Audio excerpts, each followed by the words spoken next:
Bom, boa noite, pessoal. Tudo bem? Tranquilo? Conversar um pouquinho com vocês. Vamos começar a aula, né? Já está no nosso horário, tudo em ordem, já estou gravando. Hoje é um tema bem tranquilo, sim, do tipo comentário que está na lei, efetivamente, e tirar algumas dúvidas. Todo mundo sabe, é uma aula que fica gravada, que eu deixo aqui, mas com a participação de vocês sempre é mais legal, pessoal. Se tiver alguma dúvida, se tiver qualquer coisa para falar, não espere, vamos conversando, porque senão a coisa flui muito mais rapidamente e a gente perde uma oportunidade de fazer alguma coisa produtiva, tá? Tá todo mundo me ouvindo? Eu acredito que sim, o microfone está dando sinal ali e eu estou vendo meu próprio vídeo. Qualquer coisa, deem um grito, tá, pessoal? Mas é tudo muito tranquilo, da forma com que vocês já estão acostumados, tá? Então vamos lá. Então, dando sequência à aula de hoje, então, só um pouquinho. Aqui.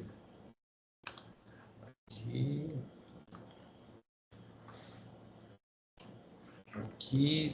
Tá, tudo certinho, né? Tudo bem dentro dos conformes, tá? Qualquer coisa me dê um grito. Mas a ideia é falar hoje do quê? Proteção contratual, né? Cláusulas abusivas e suas nulidades no Código de Processo Civil. Então, hoje, a aula do dia 4/5, né? Tudo bem tranquilo, vai ficar lá disponível para vocês para qualquer consulta. Dentro deste tema, pessoal, efetivamente, o que a gente trata, né? Vai falar um pouquinho da fase pré-contratual, dever de transparência. Basicamente, nós vamos dizer que eu não preciso do contrato propriamente dito formalizado para já criar obrigação dentro da relação contratual, que tudo aquilo que se divulga, todas as promessas já fazem parte do contrato quando a gente está falando de uma relação de consumo, né? Então a gente vai colocar essa questão, enfatizar um pouquinho que a lei faz isso com relação à fase pré-contratual, né? Pegar todas aquelas situações que estão previstas lá no artigo 51 do Código de Processo Civil, que mencionam especificamente, né, condutas que conduzem, assim, que são consideradas condutas abusivas, cláusulas abusivas que não podem obrigar o consumidor por conta disso. Então, o legislador, assim, ele foi bastante criativo e mencionou diversas situações que efetivamente nós podemos visualizar uma ou outra delas, mas o legislador já fez um rol bem interessante, tá?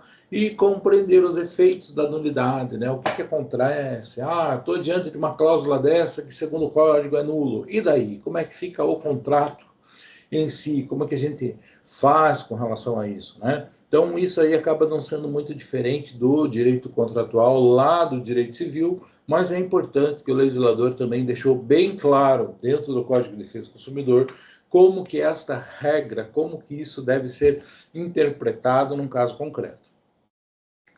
Eu acho, sinceramente, que é uma aula bem pontual, tá? E que talvez a gente não se ocupe toda a noite para falar com relação a isso.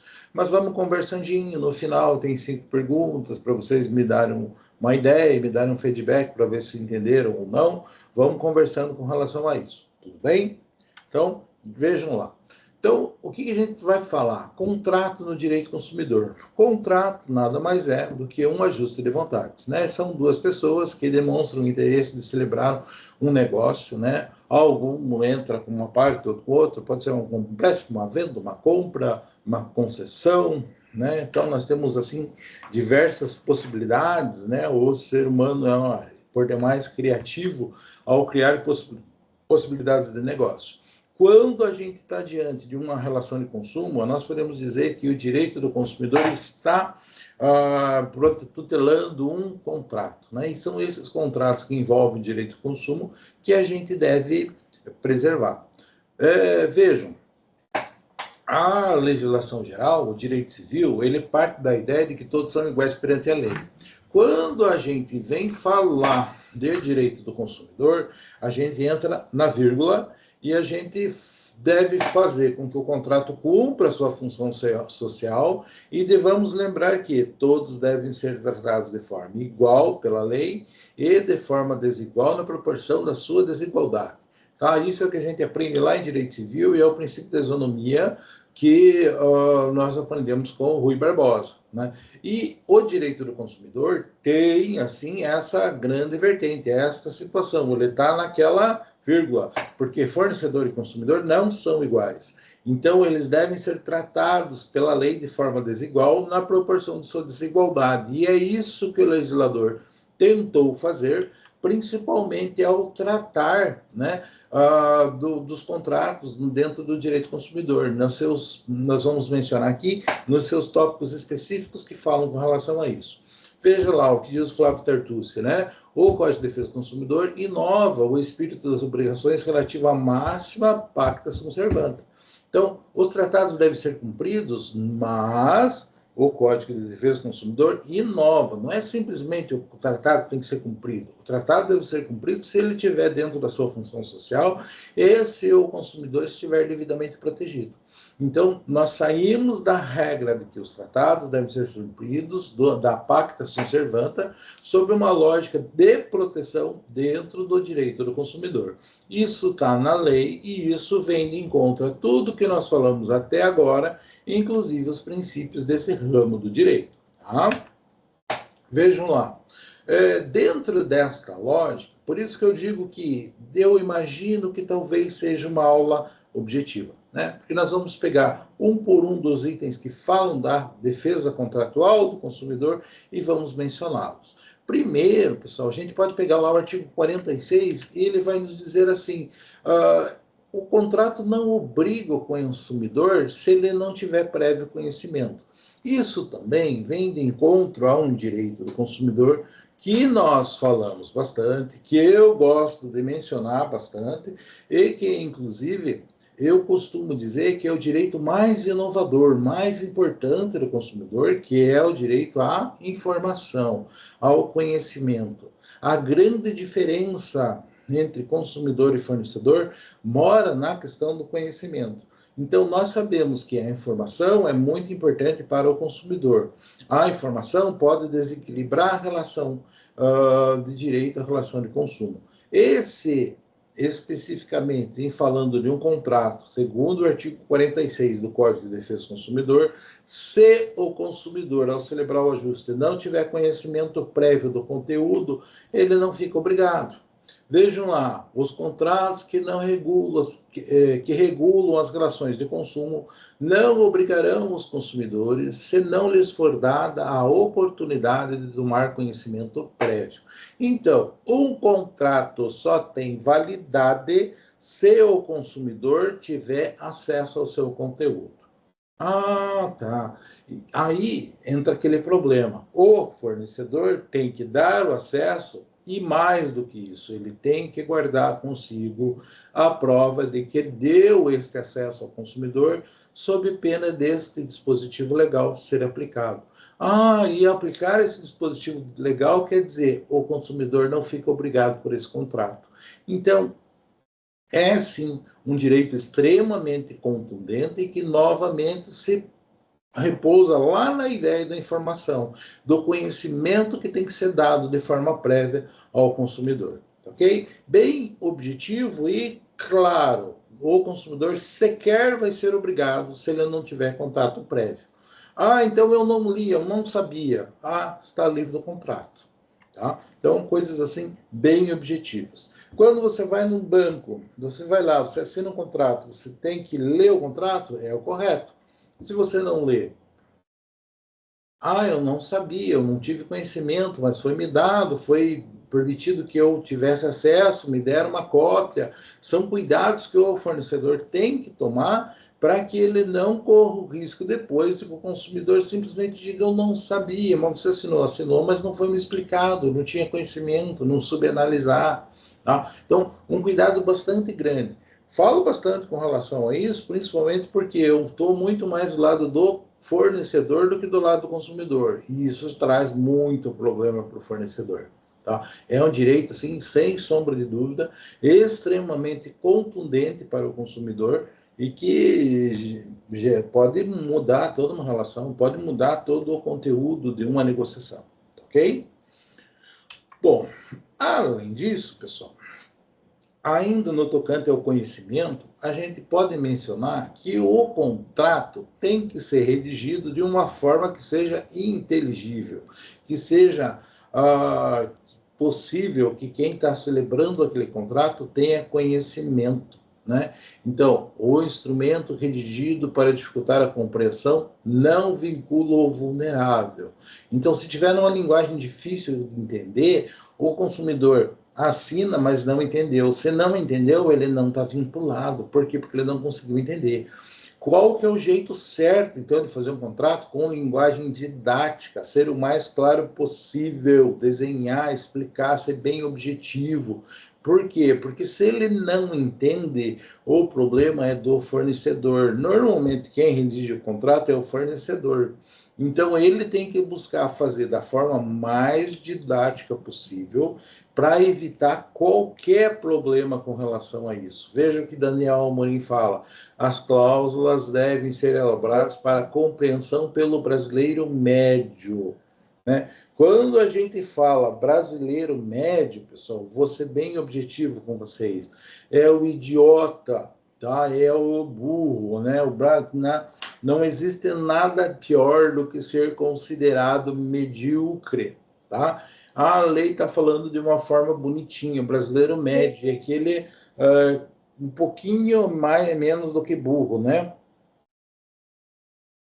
Então, esta é a situação, tá? Este é o caso que a gente tem que deixar. Então, o contrato tem que ser redigido da forma que uma pessoa normal, que não precise de um conhecimento jurídico aprofundado para compreender. Então, é isso que a gente está dizendo com o brasileiro médio, o brasileiro medíocre, o brasileiro simples, o brasileiro, né? Então, a lei poderia usar um termo mais interessante do que médio, porque médio, na verdade, está jogando para baixo. Tem que redigir um contrato de um jeito que dê para entender, tá? Acho que eu já mencionei várias vezes para vocês que quando eu trabalhava sozinho lá no Boulevard, às vezes fazia uma peça, fazia um contrato, fazia alguma coisa, eu lia e tinha um pouco de dúvidas. Muitas vezes eu imprimia e levava para o porteiro, para o seu Divo ler. O seu Divo era muito gente boa. Eu pedia: seu Divo, leia e me conte o que você entendeu.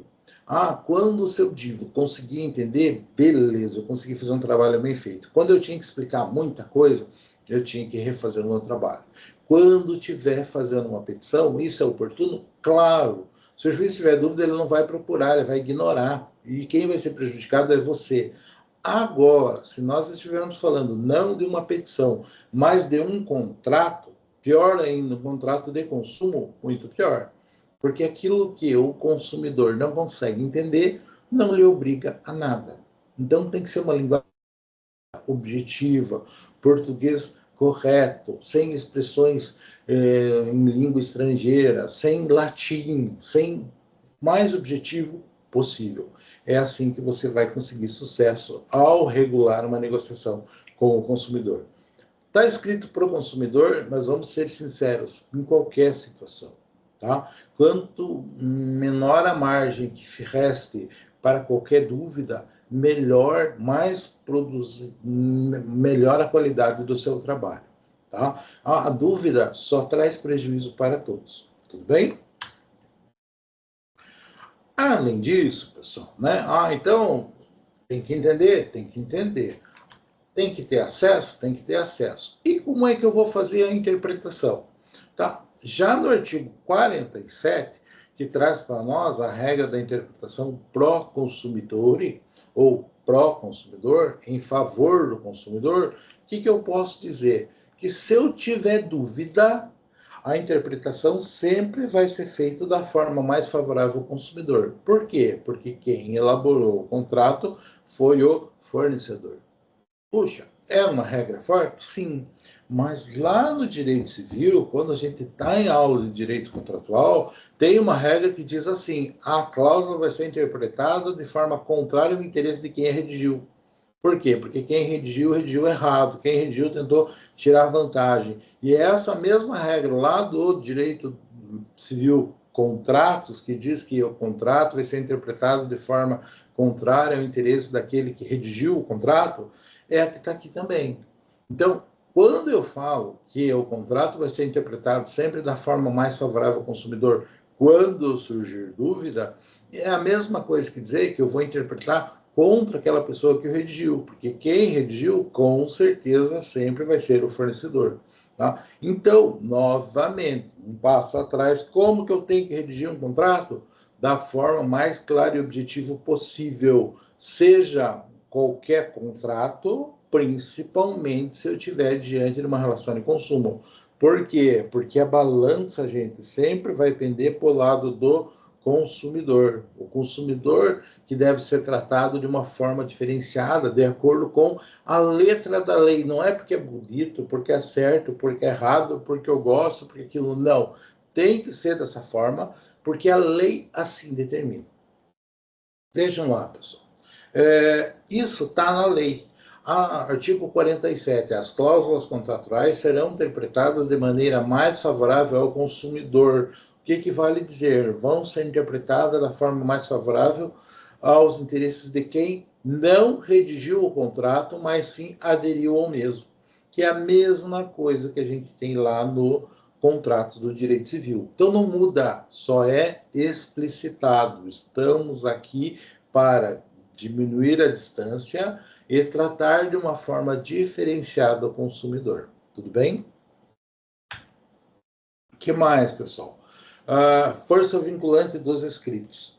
Então, vejam, aqui, lembram que quando a gente falou lá nos objetivos da aula, a gente colocou a questão do pré-contrato, daquela situação antes do contrato existir?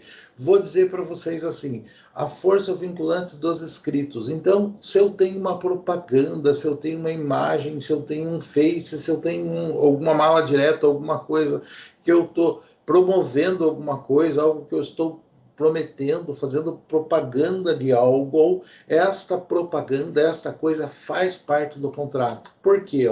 As declarações, recibos, pré-contratos, escritos particulares vinculam o fornecedor e integram o contrato definitivo. Ou seja, a declaração pré-contratual da seguradora vincula a prestadora de serviços.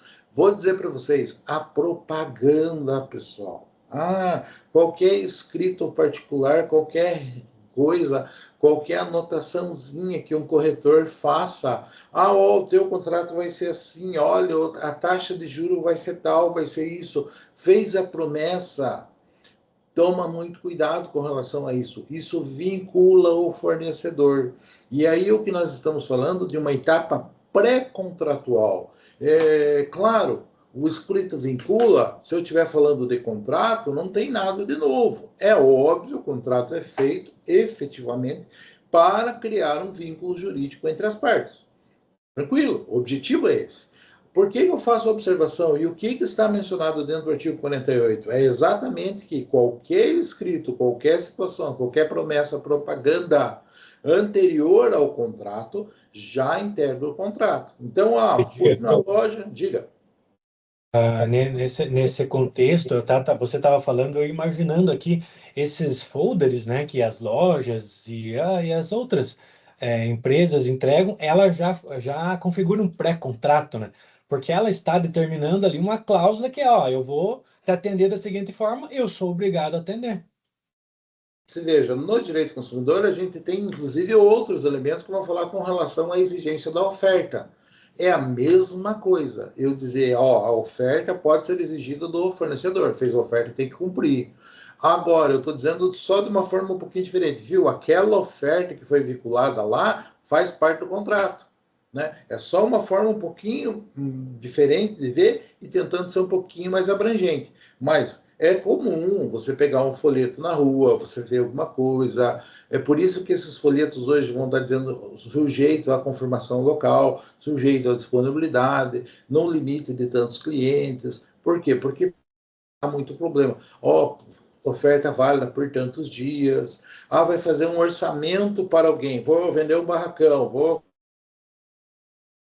tem que fazer, proposta, orçamento válido por tantos dias. Porque senão o cara vem 6 meses depois que o negócio, você não fez observação e ele vai querer exigir o contrato. Claro que existe a questão da razoabilidade, mas não deixar margem para esse tipo de interpretação.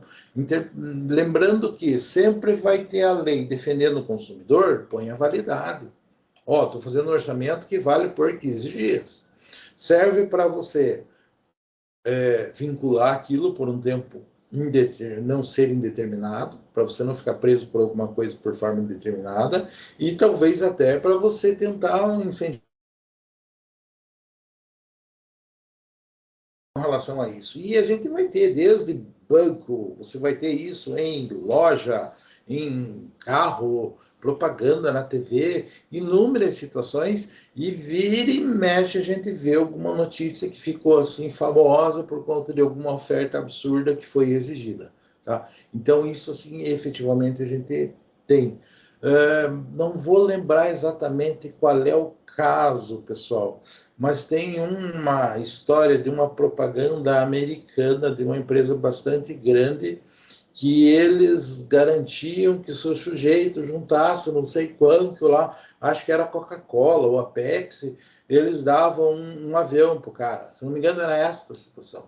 E o cara foi tão. Só que era uma propaganda assim absurda, que ninguém imaginava que aquilo efetivamente pudesse ser realizado. E o maluco levou aquilo ao pé da letra e juntou não sei quanto do que precisava e entrou com um processo que foi até a Suprema Corte americana tentando cobrar, vamos dizer aí, da Coca-Cola um avião.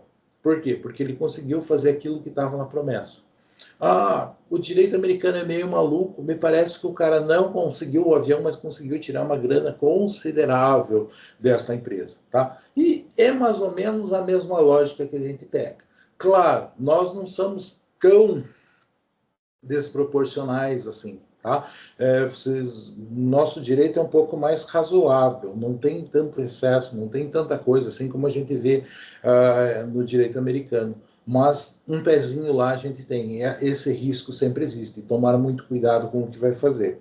Eu vou descobrir depois qual que é o caso, bem certinho, e deixo lá no mudo para vocês, porque se não me engano existe um filme mencionando, explicando exatamente essa historinha desse consumidor, todo o trabalho que ele fez para juntar tudo aquilo que precisava e depois cobrar da empresa aquilo que foi. Bem interessante, esse é um caso famoso. Se alguém lembrar, por favor, me ajude. Tá? Acho que, eu acho que, viu, Edi, nós temos um. Eu até estava olhando, até hoje, por coincidência, o Quer Pagar Quanto, né? Você recorda, né?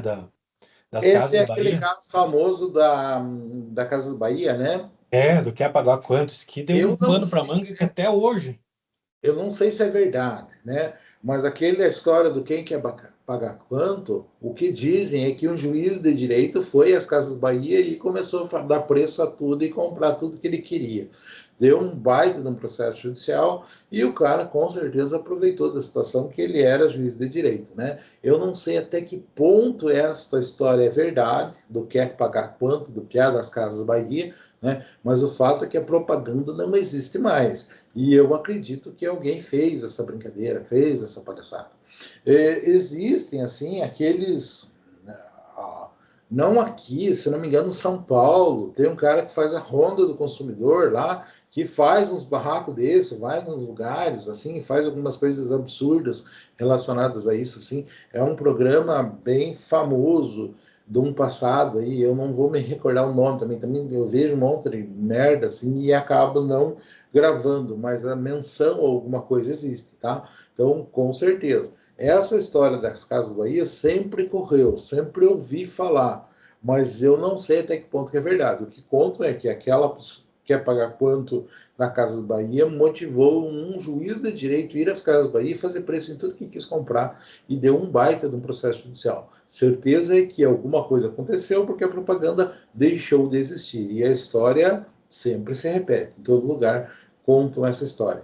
E também, por outro lado, eu acredito que é uma coisa que a própria loja deve ter feito de tudo para meio que morrer e não ficar um caso tão famoso assim, né? Tranquilo? Mas coisas que a gente tem que tomar muito cuidado. Eu, como trabalho sempre para a empresa, sempre do lado da empresa, normalmente, né? Então eu tenho muito cuidado, assim, com é uma questão assim realmente educativa de falar com o cliente, porque ó, não faça isso, olha, é um risco, não faz assim, toma cuidado com aquilo, toma cuidado com isso, vê isso, vê aquilo, para não ter problema com relação a isso, tá? Que mais, pessoal? Está aqui, a gente entra na questão do artigo 51. No artigo 51 é aquilo que é proibido. São as situações que são efetivamente vedadas pelo Código de Defesa do Consumidor, né? Aquilo que não deve existir em um contrato e que é considerado nulo de pleno direito, né? Num primeiro momento, a gente pode dizer cláusulas iníquas, ou seja, cláusulas que não servem para nada, cláusulas que não têm um objetivo claro e que ferem o contrato, o equilíbrio contratual, não devem ser respeitadas, né? Então, assim, a palavra abuso diz respeito a quem extrapola o exercício do direito de alguém, né? Então, se o fornecedor, por algum motivo, ele está extrapolando, ele está abusando, ele está indo além do que deve, isso deve ser suprimido. A gente tem que tirar isso do contrato de uma forma que não prejudique o consumidor. Então, a ideia é o quê? Colocar na lei. O legislador enumerou no artigo 51 de seus diversos incisos exemplos e não questões específicas de coisas que devem ser consideradas nulas em um contrato entre fornecedor e consumidor. De antemão, eu já digo, são exemplos. Por quê? Porque a ideia é proteger o equilíbrio contratual, proteger a situação de hipossuficiência do consumidor. E nós podemos ter diversas outras coisas que nós não conseguimos nem imaginar por conta da realidade na qual nós vivemos hoje e que efetivamente vão ser nulas de pleno direito, com base no direito atual, na lei atual, mas que nós não tivemos a criatividade de enumerar na lei, no artigo 51. Então, o artigo 51 são apenas exemplos daquilo que não pode ter num contrato. Mas aquilo que verifica-se, que já se encontrou em diversos contratos e que é interessante deixar claro que não exista, o legislador já colocou. Não quer dizer que nós não podemos encontrar outras situações. Vejam, né? Rol exemplificativo, números apertos, ou seja, é próximo, não é taxativo, né? A expressão entre outras, que está no caput do artigo 51, deixa bem claro para a gente que a iniciativa do legislador foi exemplificar coisas que são abusivas e não enumerar o que ele vai considerar abusivo e só aquilo é abusivo. Não, não é esta a ideia. A ideia é que são, basicamente, exemplos do que é abusivo, exemplo do que não deve acontecer, do que não deve ser efetivamente feito. Tá? Tranquilo? Vejam lá. Por isso que eu digo, ainda é 15 para 8 e eu acredito que eu estou andando numa velocidade absurda. Tá? Mas vejam lá. Vedação, a exoneração e a atenuação. Chega lá no artigo 51, inciso 1º. Que diz para a gente, são nulas as causas que possibilitam ou do fornecedor províncias ou danos. O que eu quero dizer com isso? Com base no inciso 1º, pessoal, eu digo assim, não pode o fornecedor dizer que ele não é responsável. Então, como não é responsável? Ele que fez, ele que forneceu, ele que prestou o serviço. Você tem um vício e esse vício causou um dano, não tem como ele ser exonerado de responsabilidade. Tá? Então, se eu estou falando de um contrato de consumo, existe a responsabilidade. Não tem como tirar a responsabilidade dele. Né? Vejam lá, isso é entendimento simulado pelo STJ. É abusiva a cláusula que limita no tempo a internação hospitalar. Então, vou fazer um plano de saúde. Eu te dou internação por 10 dias. Se você precisar ficar 11, você paga. Não é possível isso. Tá? O STJ deu um exemplo concreto que ele não aceita plano de saúde com esse tipo de limitação, porque não tem como isso acontecer. Tá? Então, eu não posso ter limitação, eu não posso pôr num contrato uma cláusula que tira a responsabilidade com relação a alguma coisa. Quer ver? Vou pegar um exemplo. Eu tenho um processo que durou anos, que foi ao Supremo, gente, o STJ, e o STJ reconheceu o direito do meu cliente. O que aconteceu? Meu cliente comprou um caminhão, como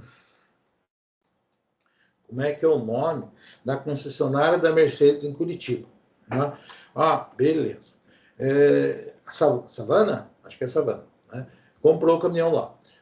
Não era um caminhão novo? Não, mas estava para vender lá. Eles são responsáveis? São responsáveis. Tá? Quanto tempo? 90 dias? No mínimo. Se fosse um caminhão novo, tinha uma garantia maior. Mas não é um caminhão novo, tem uma garantia de 90 dias. Por quê? Porque eles são uma concessionária. Eles são expert no que eles estão fazendo. Eles são constituídos fornecedores, eles conhecem aquele negócio. Beleza. O que meu cliente fez? Foi lá, chorou, comprou o caminhão que valia 50, ele pagou 40. Mas os caras fizeram constar do contrato assim: como nós estamos te dando um desconto acima do normal, nós não damos garantia de motor e caixa. Meu cliente assinou. Beleza? Beleza. Qual foi o problema? Que deu ali 4 meses, né, vamos chutar aí, deu problema no motor do caminhão. Motor do caminhão não é pouca coisa. Puxa vida, mas a garantia tinha que ser de 30 dias, de 90 dias? Tinha, mas 4 meses é mais que isso. Só que era um vício oculto. Vício oculto começa a contar no momento que ele aparece. Então poderia, então estava dentro do prazo? Estava, era um vício oculto. Mas eles não falaram no contrato que eles abrem mão da responsabilidade? Você não abre mão da garantia deles por conta do desconto que eles te deram? Está constando isso no contrato? Tá. Mas é vedado por lei. Então é vedado de acordo com o Código de Defesa do Consumidor? Sim, é vedado. Então, neste caso mesmo, 4 meses depois, entrei com o processo, e daí, claro que eles não quiseram pagar por conta do contrato, por conta do prazo, mas as duas coisas foi ganho. Não foi ganho em primeira instância, em segunda instância a gente ganhou, e o STJ confirmou o quê? O conserto do caminhão inteiro. Que nunca é pouco dinheiro, né? Então, assim, por quê? Porque não poderia constar daquele contrato eles abrindo mão, né? O meu cliente abrindo mão da garantia com relação ao produto. Mais curioso ainda foi a questão do prazo por vício oculto que foi reconhecido. Mas é um exemplo concreto. Dá para diminuir a responsabilidade do fornecedor por vício ou dano decorrente disso? Não dá. Tá? Não temos como fazer isso. Isso é uma coisa que, se for escrita, é nula de pleno direito. Tudo bem? Aí um exemplo concreto que eu já tive de que isso pode realmente ser anulado. O que mais, pessoal? A gente pode mencionar direito de reembolso, né? Artigo 51, 2. Né? Nulidade das causas que impede o consumidor de receber de volta quantias pagas em hipóteses previstas no Código.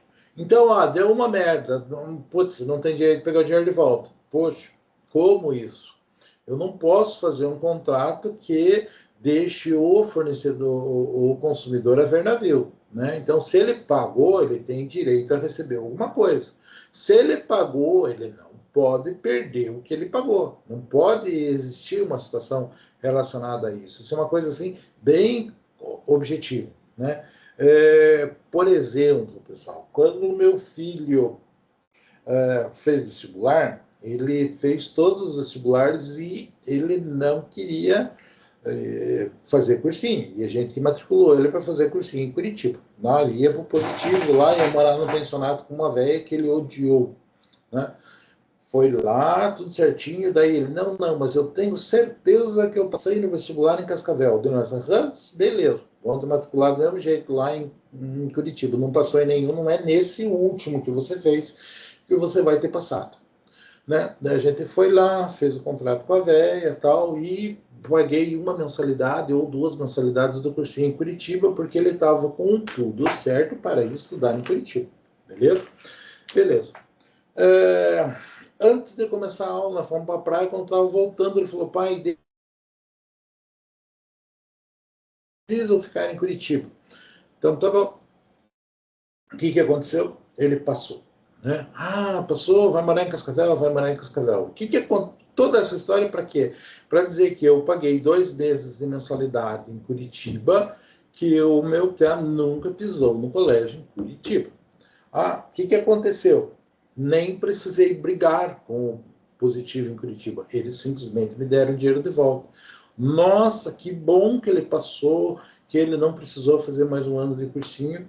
Pai, nós vamos devolver o dinheiro, e eles me mandaram o dinheiro de volta. Mesmo tendo contrato, mesmo eu não tinha nem esperança que eles fossem pagar isso fácil, mas eles fizeram, eles mandaram o dinheiro tudo certinho. Por quê? Porque não tem como criar um contrato dizendo que eu paguei, não usei nada e que eu perco dinheiro. Isso não existe, ok? Eu não posso criar um óbice do consumidor sem reembolsado de uma coisa. Ah, vendi um negócio, não entreguei. Posso proibir o consumidor de pegar o dinheiro de volta? Não posso. Tá? Isso é uma coisa assim, bem lógica. Até mesmo dentro do direito civil, isso é bastante discutível. Agora, se nós estamos diante do direito do consumidor, que existe especificamente para proteger o consumidor, é lógico que é desse jeito que a coisa tem que funcionar. Tranquilo? Proibição de transferir riscos. Né? Por que eu vou proibir de transferir risco, pessoal? Né? Vejam, veda a transferência de responsabilidade para terceiros, né? Para garantir a solidariedade. Né? Por que eu vou dizer que eu não posso transferir risco? Gente, pela mesma forma que quando eu tenho uma garantia, eu não posso substituir a garantia sem falar com o garantido. Né? Então vamos lá para a lógica do direito civil. Contratos novamente. Eu tenho um contrato, para garantir esse contrato, eu fiz um outro contrato de fiança, tenho um fiador. Ah, é legal esse fiador? Não, é coisa de maluco, né? Só não é uma coisa legal, você não tem vantagem nenhuma e você diz que se o cara não pagar, você paga, tá? Então tem que ter aí alguma justificativa por isso aconteça. Normalmente é vínculo de família.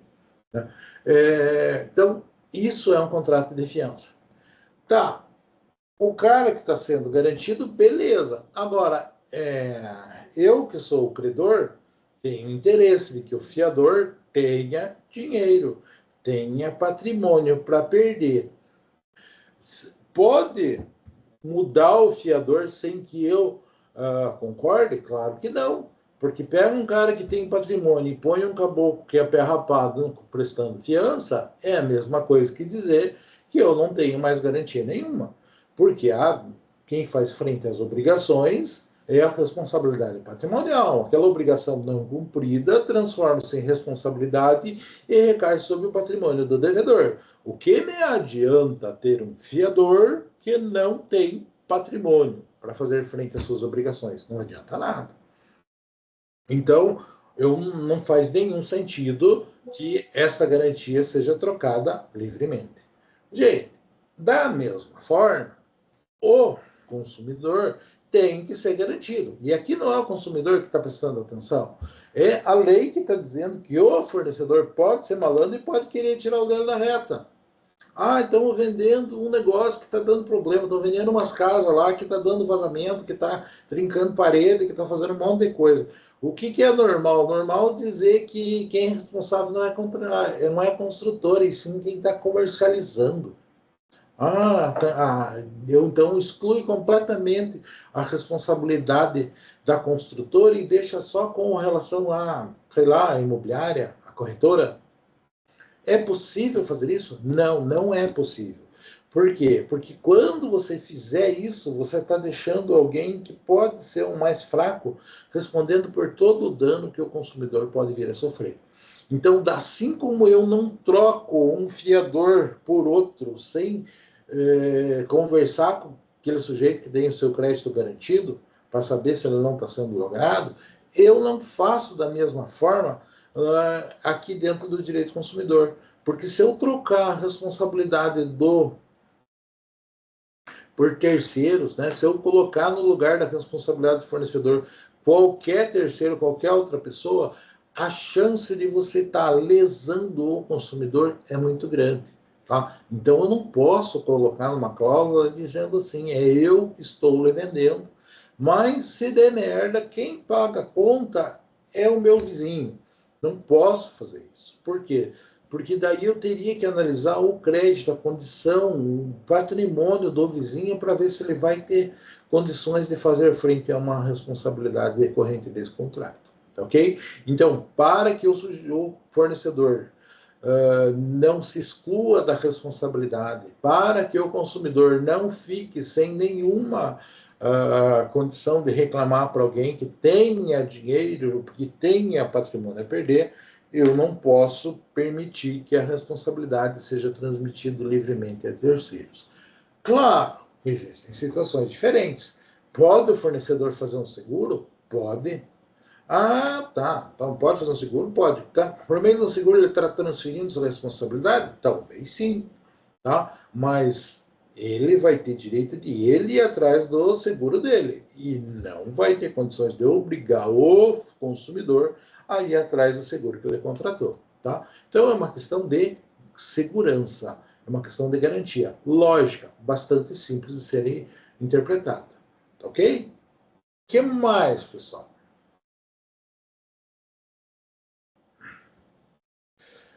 Nós podemos dizer aqui, né, que existe uma cláusula geral de abusividade, né, no artigo 51, 4, que diz, proíbe, né, obrigações incompatíveis com boa-fé e equidade. Né? Então, vejam assim, eu não posso, de forma alguma, ter cláusulas no meu contrato que não mantenham a equidade, ou seja, a justiça, a normalidade na interpretação, ou que qualquer questão de boa-fé. Então, se eu olho para uma cláusula contratual e vejo, puxa vida, mas quem está de boa-fé não faz isso. Né? Então, e aqui pensando bem claramente, boa-fé objetiva. Não me interessa o que passa na cabeça do sujeito. Não é a boa-fé subjetiva que nós levamos em consideração em qualquer contrato, mas sim a boa-fé objetiva. Então, isso aqui não é algo viável, exigível de quem celebra um contrato. Então, se houver qualquer coisa que extrapole, que gere uma garantia exacerbada, que ofenda princípios do direito do consumidor, que resguarde uma vantagem exagerada ao fornecedor, tudo isso não pode ser considerado válido porque efetivamente está ferindo o direito do consumidor e está indo de encontro ao que está previsto no inciso 4º do artigo 51 do Código de Defesa do Consumidor. Né? Veja que Nelson Neri diz, o inciso 4 consagrou a regra geral de não lesão enorme, ou seja, não pode lesionar, não pode ter uma lesão que seja desproporcional, que seja enorme, que tire o equilíbrio contratual. Então, esta é uma situação bastante clara e simples. Tá? E também não é nada tão forte assim, né? Então, se for algo que demonstre contrário à ideia de boa-fé, lógico que até mesmo em um contrato de direito civil, pelas regras gerais do direito civil, já pode ser revisto, já pode ser anulado. Porque se eu consigo pegar má-fé na redação de um contrato, não precisa nem mesmo ser um contrato de consumo para que eu possa brigar com essa cláusula. Tudo bem? Proibição de inversão prejudicial. A gente sabe, né, que o consumidor tem algumas situações específicas, né, que a gente deve tratar na sequência, que vão falar da sua proteção dentro de um processo judicial. Dentro dos mecanismos de proteção do consumidor dentro de processos judiciais, a gente pode mencionar a questão, por exemplo, da inversão do ônus da prova. Deu merda, quem tem que provar, por regra geral, em um processo, é quem alega. Se nós estivermos diante de uma relação de consumo sendo discutida judicialmente, este ônus da prova pode ser transferido da pessoa do consumidor, que é normalmente quem teria que provar, porque é ele que está reclamando, a gente tira esse ônus dele e põe no fornecedor. Então daí quem tem que provar que não aconteceu é o fornecedor. Isso é a regra da inversão do ônus da prova, aplicável de forma favorável ao consumidor, que é uma regra que pode ser utilizada pelo juiz nos processos que estão discutindo relação ao consumo. No entanto, pessoal, o artigo 51 veda a inversão do ônus da prova de forma favorável ao fornecedor. Então, sempre, né, Nunca vai ter inversão do ônus da prova que sirva para favorecer fornecedores. Então, caso que tenha fornecedor discutindo, sempre quem tem que provar é ele, se ele entrou com o processo, e nunca foi o consumidor. Então, nula a cláusula que inverte o ônus da prova contra o consumidor. O consumidor, se ele entrar com o pedido, ele pode pleitear a inversão do ônus da prova. Agora, o fornecedor jamais vai poder ter o ônus da prova invertido para defender direito seu. Tudo bem? Tranquilo isso? Então, vejam, são questões assim, pontuais, simples e objetivas, que nós estamos única e exclusivamente comentando situações previstas no artigo 51 do Código de Defesa do Consumidor, que enumera exemplificativamente situações, cláusulas que são vedadas, que não podem existir em contratos. Aqui, vedação à arbitragem imposta, né? Então, o que eu vou dizer com base no artigo 7º? Primeiro, o que seria a vedação da imposição de arbitragem, né? Então, o consumidor não pode ser compelido a utilizar a arbitragem obrigatoriamente. Gente, esta cláusula aqui, que é vedada, é semelhante a uma cláusula que normalmente a gente vê ao final de todo contrato. Então, quando você tem um contrato, normalmente a última cláusula está dizendo aonde que as partes vão procurar o judiciário para resolver as questões resultantes daquele contrato. Então, se tem um contrato de locação, normalmente a última cláusula diz assim: as partes elegem a comarca de Irati para resolver as dúvidas resultantes deste contrato. O que está fazendo nessa cláusula? É a cláusula de eleição de foro. Estão dizendo aonde que vai ser discutido as dúvidas resultantes daquele contrato. Então, muito comum, às vezes você tem um contrato, por exemplo, estou fazendo um contrato aqui com uma empresa lá de Foz do Iguaçu.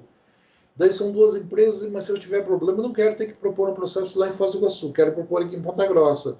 Então eu vou lá e elejo o foro, as duas partes assinam e elejo o foro de Ponta Grossa. Beleza, tá? Ah, tá. Tem outras situações com relação ao direito do consumidor que podem entregar nisso, né? Como, por exemplo, tem uma regra processual que diz que o consumidor tem foro privilegiado. Então, por mais que tenha alguma eleição de foro específica, sempre vai ser no foro do domicílio dele, tá? Mas esquecendo essa regra, né, quando nós estamos falando eleger uma Câmara Arbitral aqui, entra no mesmo nível dessa eleição de foro. Então, o que é a cláusula de eleição de foro? É dizer, deu confusão, deu merda na execução do contrato, em que foro territorial nós vamos entrar com o processo para discutir isso. Isso é a cláusula da eleição de foro. Veja, assim como eu posso eleger um foro judicial, uma comarca do judiciário para resolver essa questão, eu posso ser mais criativo, né? E em vez de eleger o foro, eleger um árbitro. Falar, ó, é direito patrimonial disponível, então nós vamos colocar aqui que se der qualquer problema nesse contrato, vai ser eleito a Câmara Arbitral da FIEP em Curitiba para resolver isso, ou vai ser eleito o escritório de advocacia tal que vai nomear um árbitro para resolver essa questão, ou vai ser fulano de tal, reconhecedor do direito que vai julgar essa questão na condição de árbitro, de acordo com a lei de arbitragem. Então, eu pegar, em vez de fazer uma cláusula de eleição de foro, eu eleger uma Câmara Arbitral ou eleger um árbitro especificamente para resolver as dúvidas resultantes desse contrato. Isso que é a questão da eleição de foro, e isso que é, em vez de fazer uma eleição de foro, eleger uma Câmara Arbitral ou eleger um árbitro. Isso é perfeitamente comum. A lei de arbitragem nos dá essa possibilidade, desde que não seja contrato de consumo. Contrato de consumo pode eleger foro, mas mesmo elegendo o foro, tem uma regra que diz que sempre vai ser o mais favorável ao consumidor. Então, se for contrato de consumo, não adianta eleger câmara arbitral e não adianta eleger foro. Sempre vai ser o domicílio do consumidor. Beleza. Posso eleger uma Câmara Arbitral? Posso, desde que não seja contrato de consumo. Né?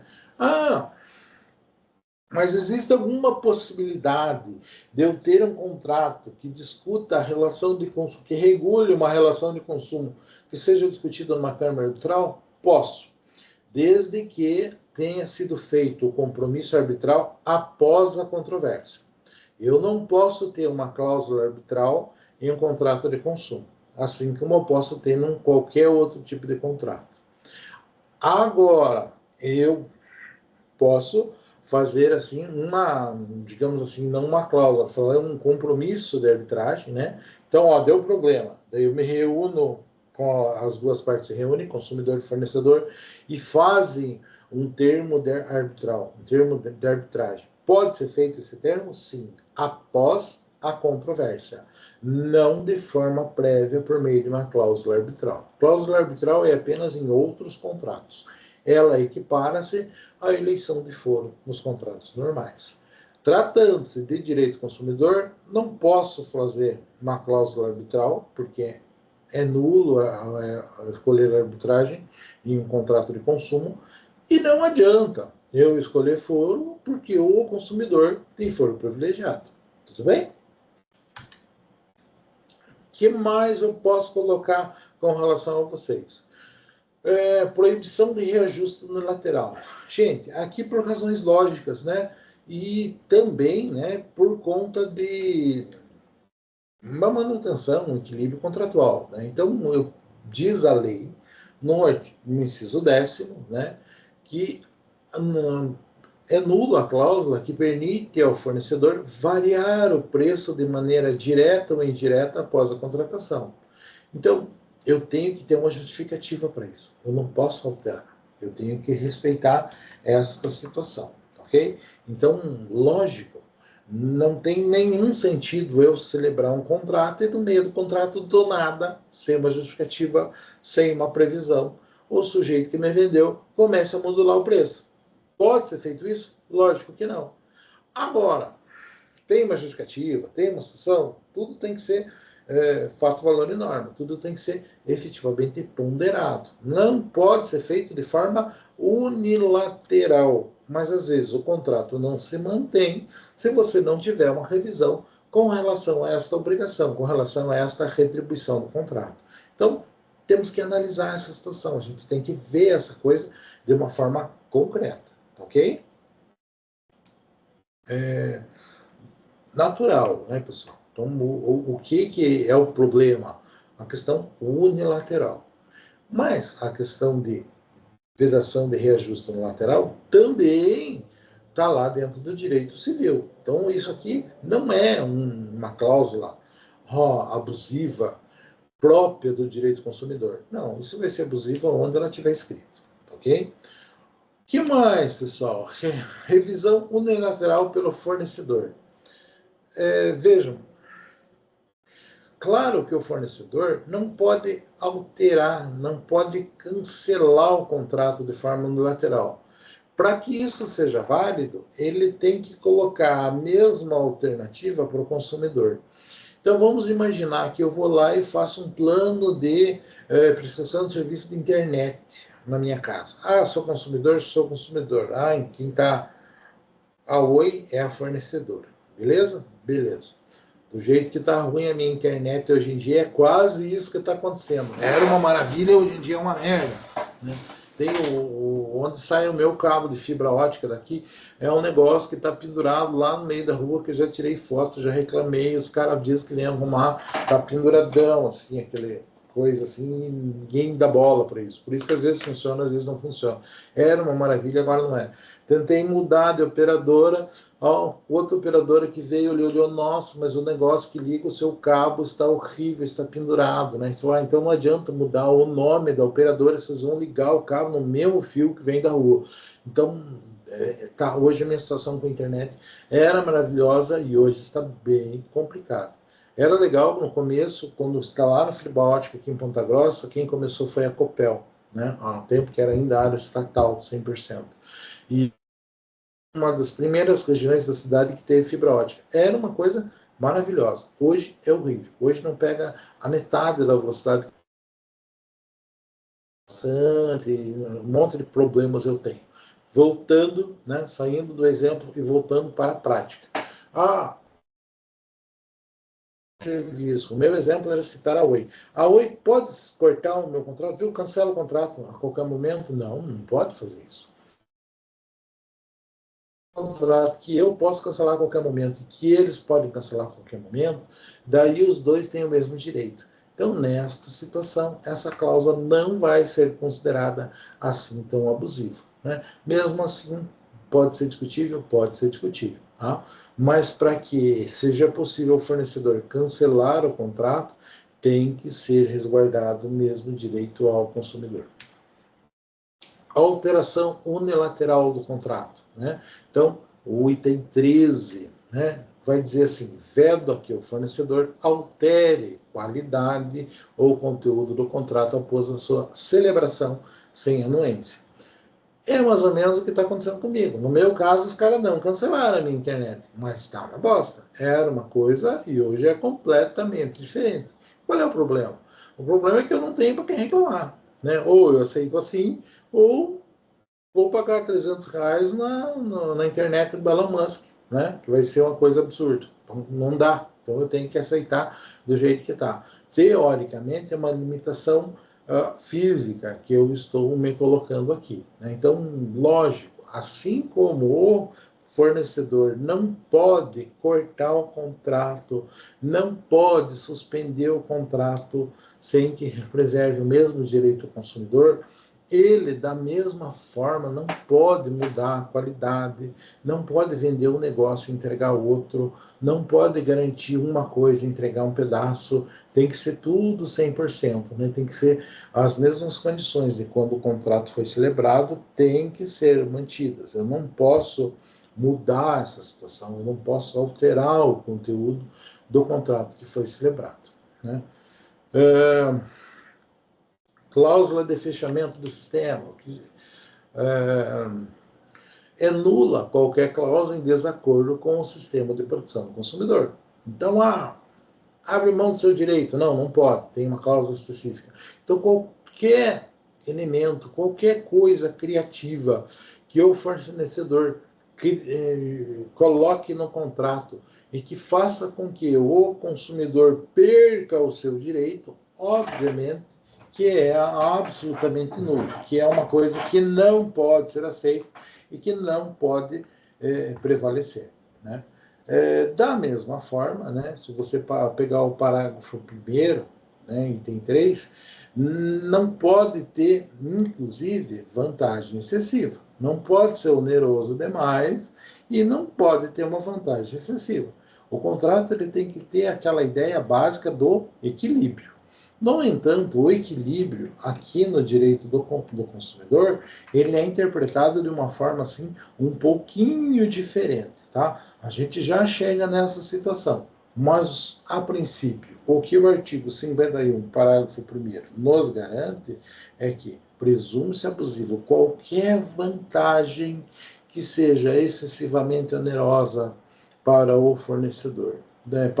Qualquer vantagem que o fornecedor obtenha que seja excessivamente onerosa para o consumidor, ela não pode ser aceita. Ela é considerada abusiva, considerando-se abusiva, ela deve ser nula. Gera a possibilidade de revisão do contrato que a gente está falando. Lógico, feito todas essas considerações, pessoal, eu digo para vocês, né, uma cláusula não anula um contrato, né? E o que vale é a ideia da preservação. Então vejam lá, o parágrafo 2º do artigo 51 diz assim: a nulidade de uma cláusula contratual abusiva não valida o contrato. No direito civil, em contratos, a gente chama isso aqui de princípio da preservação, que a gente aprende assim, que se as partes resolveram, acharam por bem que elas deveriam escrever uma cláusula no contrato, essa cláusula tem que ser lida e tem que ser interpretada de uma forma que dê resultado, que dê efeito, que seja útil para o contrato. E não interpretada de uma forma que, não, isso aqui não quer dizer nada e deixar de lado. Então eu devo, ao máximo, tentar aproveitar, tentar conservar o interesse das partes ao celebrarem aquele ajuste.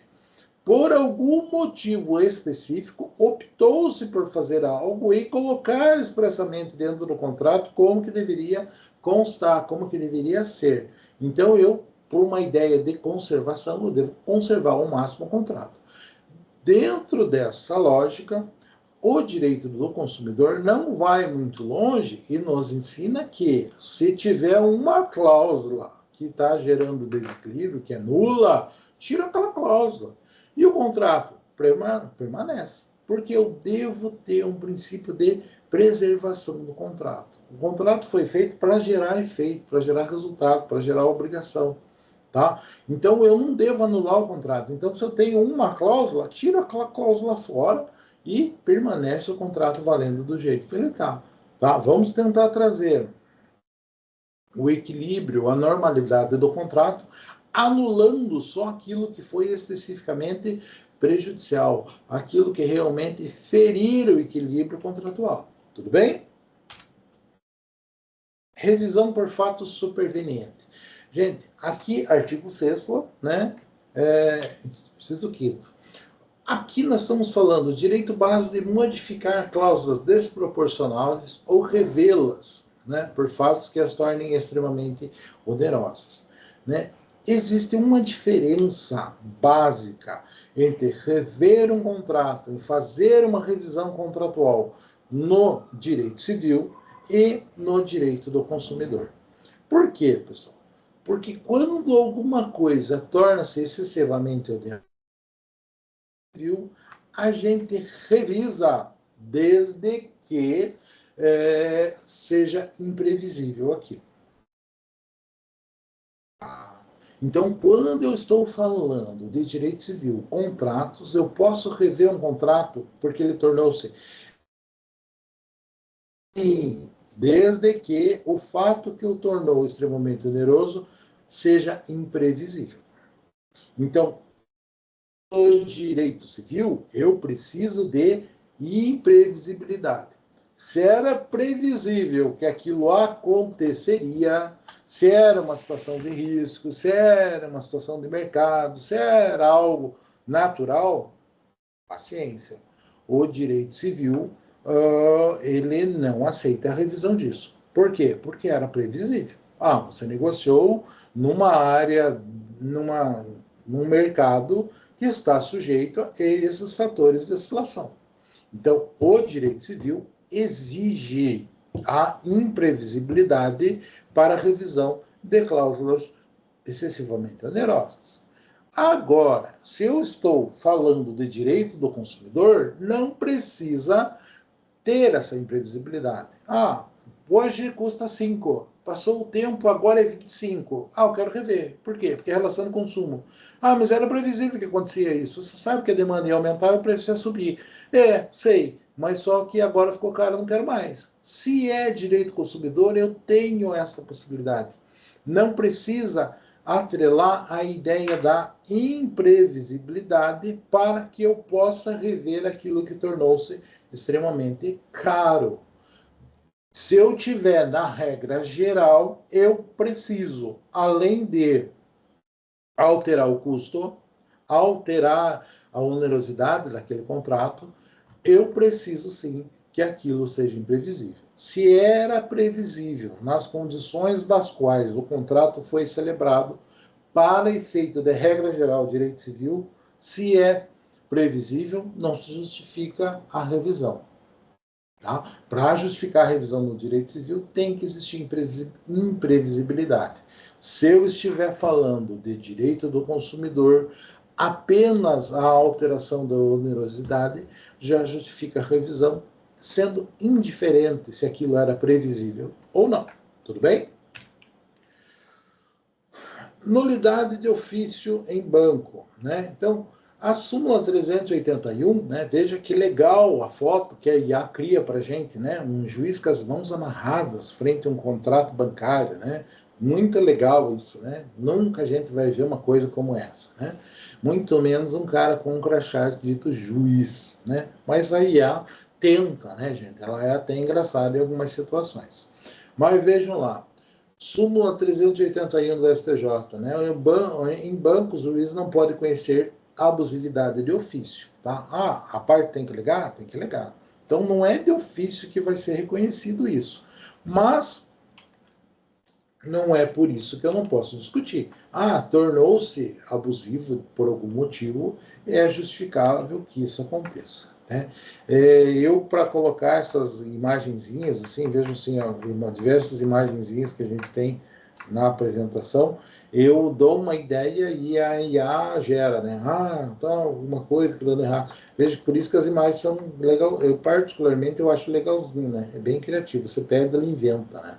Daí a gente vai mencionando algumas coisas, né? Então eu acho assim bem criativo, de uma certa forma ficou muito mais fácil de ilustrar, pelo menos, as aulas colocando isso.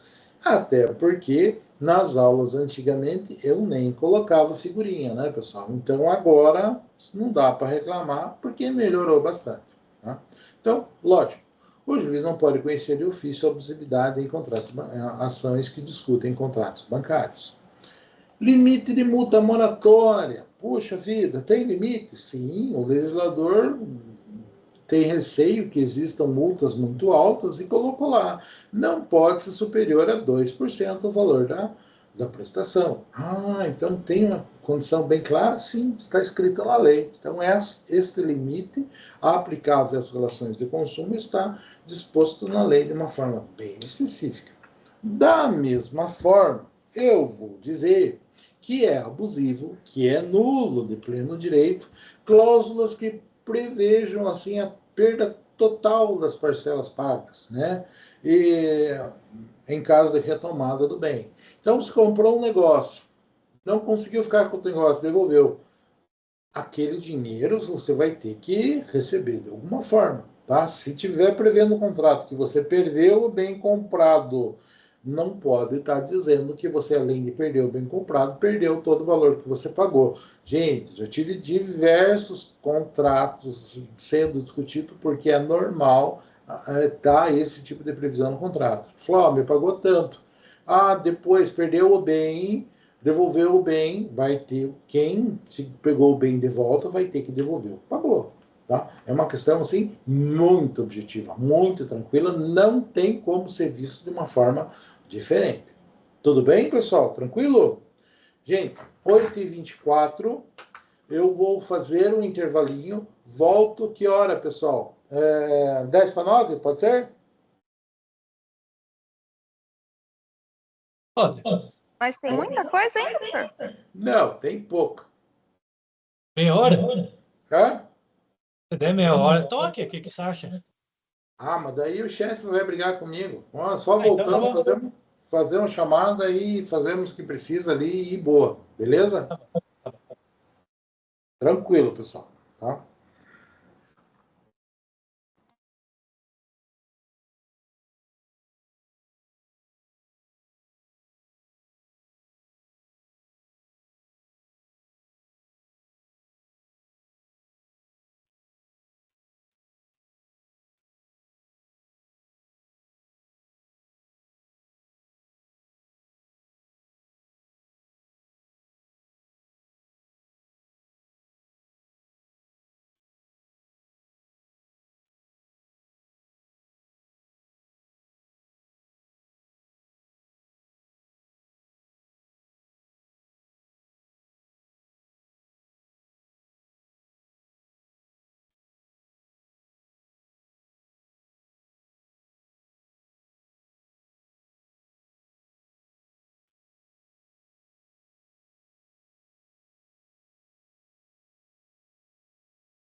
Continuo, pessoal. Vamos lá. Fazer chamada, beleza?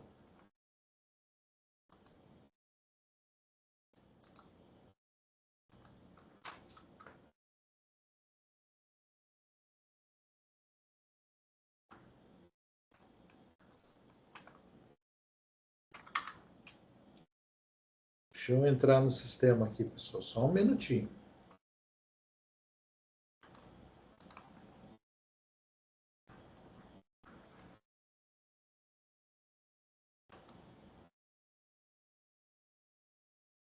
Pode deixar, Cris. Estou te vendo.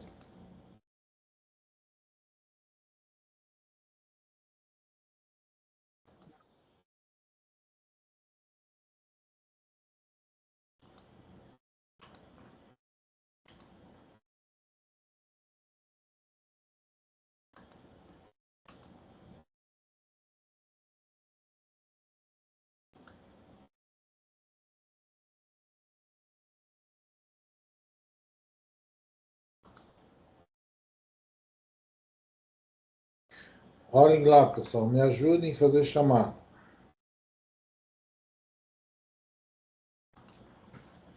Então, Gabriel. Presente.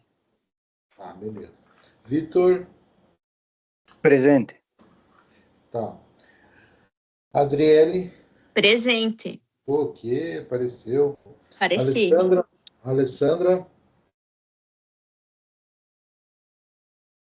Nossa, Alessandra nunca falta, gente.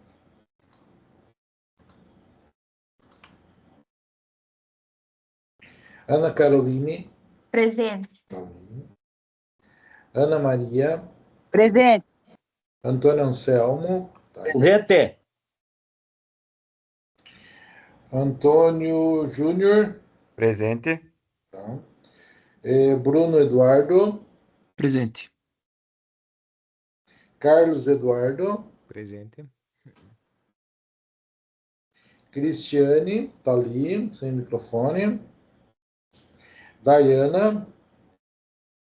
Presente, professor. Edenilson. Presente. Eduardo de Lima. Presente. Helenice. Presente. Enzo. Presente. Evelyn. Presente. Faline. Presente. Fernanda. Tá ali. Presente. Fernanda Letícia, acho que também tá, né? Presente. Graziele.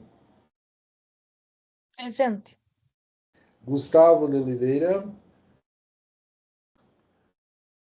pegar aqui, né? Tá ali o nome dele. Gustavo Cacol. Tá ali. Igor Ferreira. Presente.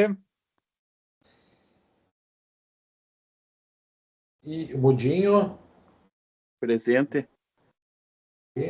A Ivone. Tá ali. Presente. O Jackson. Tá ali. Jaqueline. Tá ali. Jéssica. Presente. Também. João Amauri. Presente. Karine.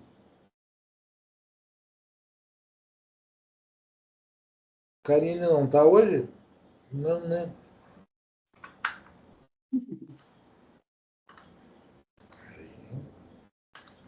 Lorena. Presente. Tá ali. Luiz Guilherme. Tá ali. Marcos. Tá aqui. Presente. Maria Fernanda. Tá ali. Patrick também. Presente. Presente. Ricardo. Tá ali. Presente, professor. Ana. Tá aqui. Sirlene tá ali. Presente. Cassiele tá ali. Presente. Thaís Garcia tá ali. Presente. Tainá. Presente. Tiago tá aqui. Presente. Até o Tiago tá aí hoje. Bom, chamada feita, pessoal.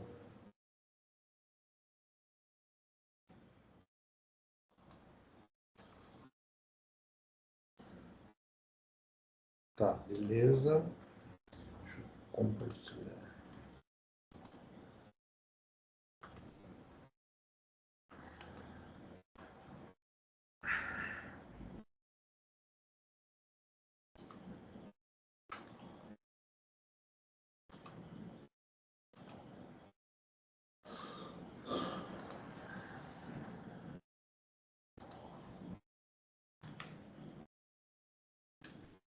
Gente, bem como a gente está acostumado, tem, eu acho que algumas questõezinhas aqui, tá?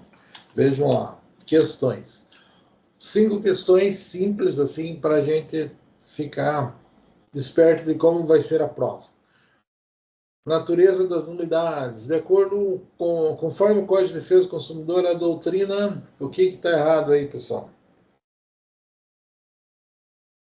Só anulados em 4 anos, tá? Admitem ratificação, são nulas de pleno direito por envolver ordem pública, as nulidades sempre extinguem o contrato todo, exige prova de má-fé subjetivo? Existe?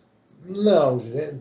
Vamos eliminando. Má-fé subjetiva é saber o que está na cabeça, qual é a intenção. Muito difícil. Sempre extingue o contrato todo? Não. Admite ratificação posterior? Nós não vimos isso em nenhum momento.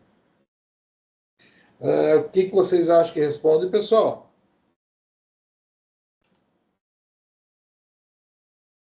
É assim, né? Vejam lá. Não existe o prazo de 4 anos, né? Inclusive, a gente sabe que quando for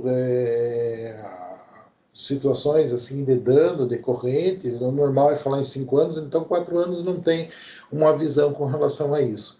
E nada menciona a questão da ratificação posterior, né? Então, não faz muito sentido isso, uma questão bem objetiva, fácil de a gente interpretar.